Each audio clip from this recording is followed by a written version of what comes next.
अनिल पवार, केतन चव्हाण, रमेश शिंदे, संदीप कुटवड, गोपाळनाथ इंगुळकर, विशेषतः या सभेच्या निमित्तानं उपस्थित असणारे माझ्या भोर शहरातले, भोरच्या ग्रामीण भागातनं, तसंच काही कार्यकर्ते माझ्या राजगडचे पण आलेले, ते सर्व उपस्थित असणारे प्रतिष्ठित नागरिक, लाडक्या बहिणी, बांधव, पत्रकार मित्र आणि तरुण मित्रांनो, वेळ बराच झालेला आहे. खरं तर मला 12ला आता दौंडची सभा आहे, त्याच्यानंतर इंदापूरची सभा आहे, त्याच्यानंतर माळेगावची सभा आहे, नंतर बारामतीची सभा आहे.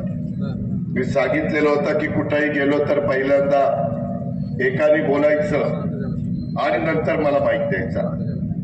आता भोरमध्ये आल्यावर सांगून देखील भाषणं चाललेली होती, मी पण ऐकत होतो, कार्यकर्त्यांची हितगुज करत होतो, पण निवड एक करण्याचं थोडंसं मी माझ्या मनाला सांगितलं होतं की आज जरा सबुरीने घ्यायचं.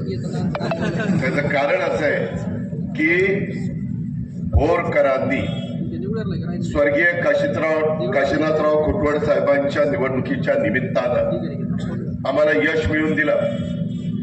मी त्यांना भावपूर्ण श्रद्धांजली अर्पण करतो. त्यांच्या कारकिर्दीमध्ये आम्ही सगळ्यांनी 5 वर्षामध्ये गुंजवणी असेल, नीरा देवगर असेल,